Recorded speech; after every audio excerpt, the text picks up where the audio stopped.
नमस्कार दोस्तों, स्वागत है आपका एक बार फिर से हमारे YouTube channel Avinash the educator पे।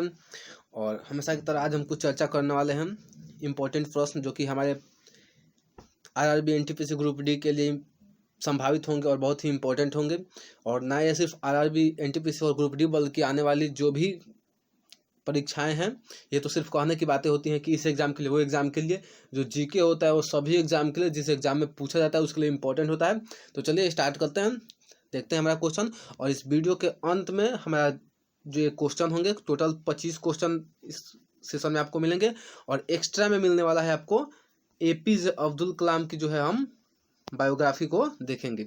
ठीक, तो इसलिए वीडियो के अंत तक बन रहेगा। चलिए स्टार्ट करते हैं, देखते हैं। चलिए, पहला क्वेश्चन है हमारा, महात्मा बुद्ध का जन्म कब हुआ था? तो हमारा आंसर होगा 563 ईसा पूर्व जो था महात्मा बुद्ध का जन्म हुआ था। अगला क्वेश्चन है हमारा, आज़ाद हिंद फौज की स्थापना कब हुई थी? तो हमारा आंसर होगा 1942 ईस्वी में आज़ाद हिंद फौज की स्थापना की गई थी। नेक्स्ट क्वेश्चन है हमारा, मुद्दुमलाई वन्य जीव अभयारण्य किस राज्य में स्थित है? तो जो मुद्दुमलाई वन्य जीव अभयारण्य है, यह वाइल्ड लाइफ सेंचुरी है, यह तमिलनाडु में स्थित है। चलिए अब अगला क्वेश्चन देखते हैं। नेक्स्ट क्वेश्चन है हमारा, राष्ट्रीय ध्वज का प्रारूप संविधान सभा द्वारा कब अपनाया गया था? तो जो हमारा वर्तमान में जो राष्ट्रीय ध्वज है, जिसके ऊपर में केसरिया रंग है, बीच में वाइट है और नीचे जो है वो हरा है, और उस बीच वाले में एक चक्र है, जो हमारा आज रूप है, स्वरूप है हमारे राष्ट्रीय ध्वज का।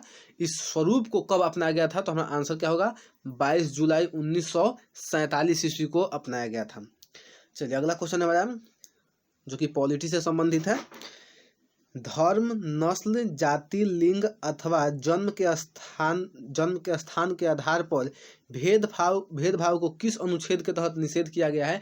यानी कि हमारे संविधान का कौन सा अनुच्छेद कहता है कि जाति, धर्म, नस्ल, लिंग अथवा जन्म के स्थान पर कोई भेदभाव नहीं होगा? तो हमारा आंसर हो जाएगा आर्टिकल 15 अनुच्छेद 15। यह हमें बताता है, हमें इसकी जो है फंडामेंटल हमें राइट है, हमारा मूल अधिकार है, हमारा हमको अधिकार देता है कि किसी भी क्षेत्र में हमको जाति, नस्ल, धर्म या लिंग के आधार पर या जन्म स्थान के आधार पर भेदभाव नहीं होगा।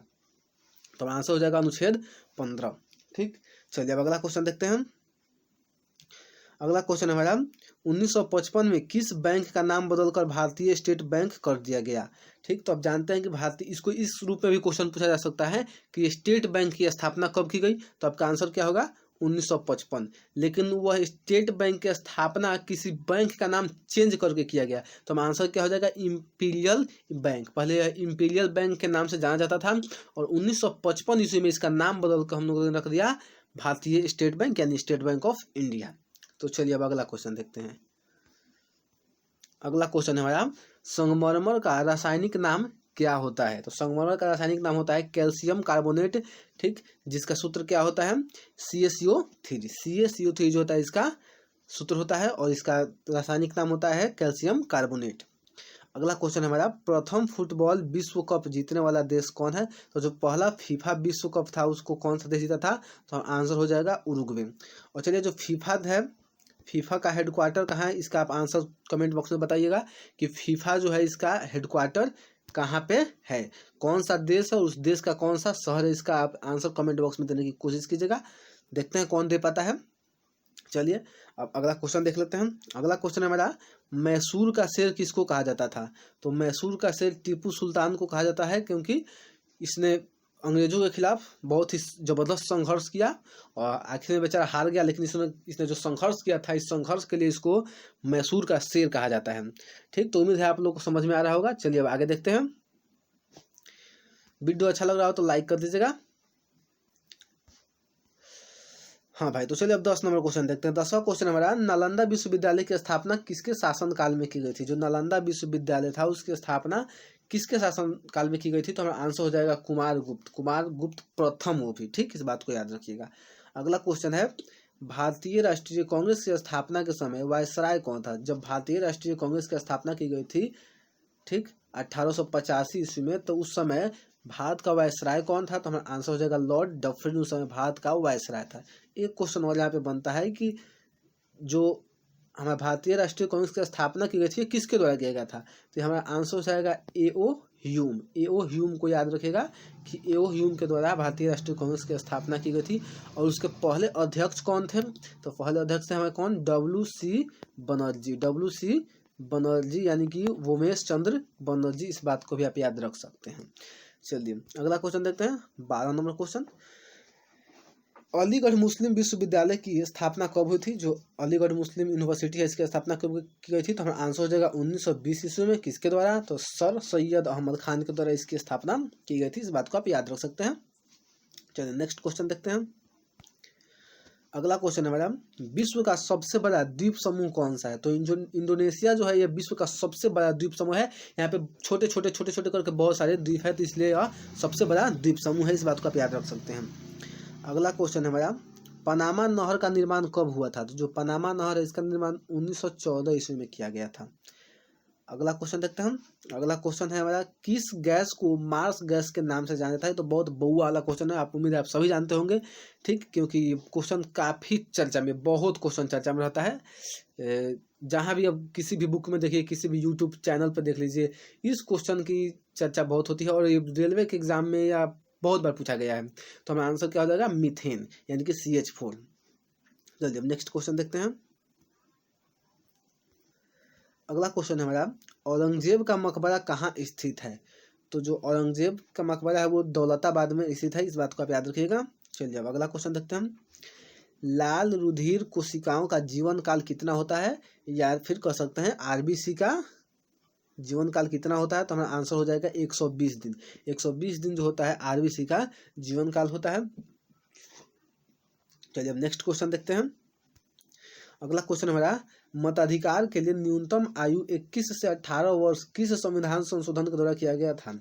ठीक, तो जैसे कि आप जानते होंगे, नहीं जानते होंगे तो जान लीजिए, मैं बता दे रहा हूँ। पहले जो था हमारे देश में 21 वर्ष से ऊपर के जो लोग थे, 21 प्लस जो थे, उन लोगों को मतलब वोट देने का अधिकार था। उससे कम उम्र वालों को वोट देने का अधिकार नहीं था। लेकिन एक हमारे संविधान में संशोधन किया गया, और चूंकि 18 प्लस जब व्यक्ति हो जाता है तो मैच्योर हो जाता है, खुद अपना फैसला ले सकता है, तो इसलिए यह वजह रही होगी। और ये जो उम्र सीमा थी जो कि 21 वर्ष थी, उसको कम करके 18 वर्ष कर दिया गया।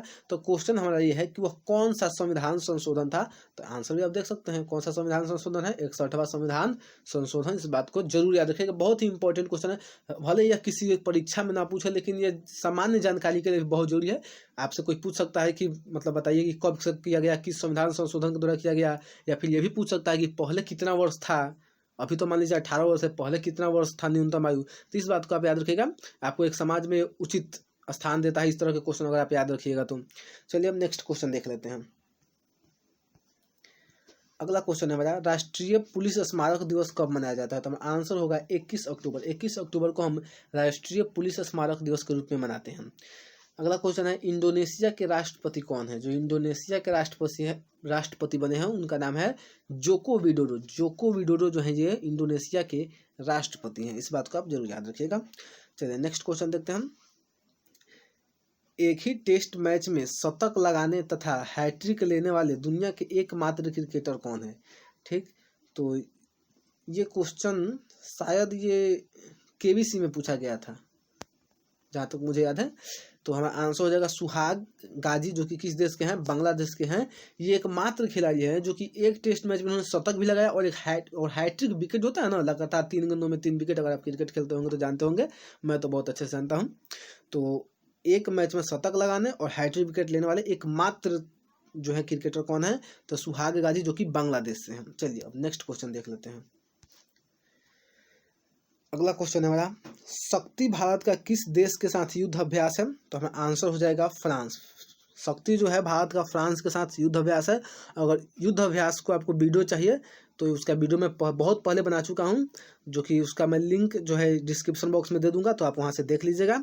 बहुत ही अच्छा है, और आजकल के परीक्षाओं में युद्ध अभ्यास काफ़ी पूछे जा रहे हैं, तो इस बात को नोटिस कीजिएगा और उस वीडियो को पूरा देखिएगा। उम्मीद है आप देखेंगे। चलिए नेक्स्ट क्वेश्चन देखते हैं हम। अगला क्वेश्चन हमारा, जापान के प्रधानमंत्री कौन बने हैं? तो हमारा आंसर हो जाएगा योशिहिदे योशिहिदे, यहाँ पे इसको थोड़ा सही कीजिएगा, योशिहिदे सुगा, योशिहिदे सुगा, जो कि नेशनल डेमोक्रेटिक पार्टी के हैं। तो देखिए इनको तो याद रखना बहुत इंपॉर्टेंट है और बहुत इजी भी है, क्योंकि अभी अभी जो शिंजो अबे जो थे जापान के प्रधानमंत्री, वो हेल्थ इशू के कारण उन्होंने क्या किया कि रिजाइन कर दिया, और उनके जगह पर ये योशिहिदे सुगा को जो है बनाया गया है नया प्रधानमंत्री, जो कि नेशनल डेमोक्रेटिक पार्टी के हैं। याद रखने का सबसे आसान तरीका है, हम लोग के भोजपुरी में, हम लोग के बिहार में सुग्गा, तोता को आप लोग पैरोट को सुग्गा बोलते हैं, तो सुग्गा को याद रखिएगा कि भाई साहब सुग्गा जो है, सुग्गा बने वहाँ के प्रधानमंत्री, सुग्गा से आप इनको याद रख सकते हो, और कुछ न याद हो या ना हो, सुग्गा याद रखिए, काम हो गया। चलिए अगला क्वेश्चन देखते हैं हम, अंतर्राष्ट्रीय साक्षरता दिवस कब मनाया जाता है? तो हमारा आंसर होगा 8 सितंबर को अंतर्राष्ट्रीय साक्षरता दिवस के रूप में हम मनाते हैं। नेक्स्ट क्वेश्चन है और आखिरी क्वेश्चन है हमारा, संविधान दिवस कब मनाया जाता है? तो हमारा आंसर हो जाएगा 26 नवंबर। 26 नवंबर को संविधान दिवस मनाया जाता है, चूंकि इसी दिन हमारा संविधान जो था बनकर तैयार हुआ था और हमारे संविधान सभा ने इसे अपना लिया था, इसलिए इस दिन को हम संविधान दिवस के रूप में भी मनाते हैं। और जैसे कि मैंने आप लोगों से वादा किया था कि लास्ट में हम डॉक्टर APJ अब्दुल कलाम के विषय में कुछ जानेंगे, तो चलिए अब उनको देख लेते हैं, उनके विषय में कुछ जान लेते हैं हम। चलिए, तो APJ अब्दुल कलाम के बारे में हम जानेंगे। तो सबसे पहले हम इनका जानेंगे इनका पूरा नाम क्या था। तो इनका पूरा जो नाम था, ये बहुत कम लोगों को पता होता है कि APJ अब्दुल कलाम का पूरा नाम क्या था। तो आप इस बात को याद रखिएगा कि APJ अब्दुल कलाम का जो पूरा नाम था वो क्या था। तो उनका पूरा नाम था अब्दुल पाकिर जैनुलाब्दीन अबुल कलाम आज़ाद। ये भाई साहब का इतना बहुत ही छोटा नाम है, याद कर लीजिएगा, ठीक। और इनका जो जन्म हुआ था वो 15 अक्टूबर 1931 को तमिलनाडु में इनका जन्म हुआ था। बहुत ही गरीब परिवार से थे, ठीक, इस बात को आप याद रखते हैं। इन्होंने बहुत स्ट्रगल किया और हम जैसे छात्रों के लिए, हम जैसे स्टूडेंटों के लिए बहुत ही एक क्या बोलते हैं, हम लोग के लिए ये इंस्पायर, हम लोग के लिए मतलब इनसे हम सीख सकते हैं, ठीक। तो चलिए इनका डेथ देखते हैं। इनकी मृत्यु जो हुई थी 27 जुलाई 2015 को मेघालय में हुई थी। और इनके पिता का नाम था जैनुलाब्दीन, और इनके पिता के ही नाम जोड़कर इनका इतना बड़ा नाम APJ अब्दुल कलाम बना है। और इनकी माता का नाम असियामा इनकी माता का नाम था। और ये 2002 से 2007 तक भारत के राष्ट्रपति रहे। और इनका निक नेम है, जो कि आप जानते होंगे, missile man of India. Missile man of India के नाम से भी इन्हें जाना जाता है। और 1981 ईस्वी में इनको पद्म भूषण सम्मान से सम्मानित किया गया था। 1990 ईस्वी में इनको पद्म विभूषण दिया गया। और 1997 ईस्वी में इनको भारत रत्न, जो कि भारत का सर्वोच्च नागरिक सम्मान है, उससे इनको सम्मानित किया गया था। इनके कुछ बुक हैं, उसको देख लेते हैं। बुक तो ऐसे इनके काफ़ी हैं, लेकिन जो इम्पोर्टेंट है उनमें से 3 बुक को मैं लिया हूँ। एक है India 2020 a vision for the new millennium, ठीक। दूसरा बुक है wings of fire and autobiography, mission of India a vision of youth. इन तीनों बुक का नाम आप याद रख सकते हैं, जो कि इम्पोर्टेंट है, ठीक।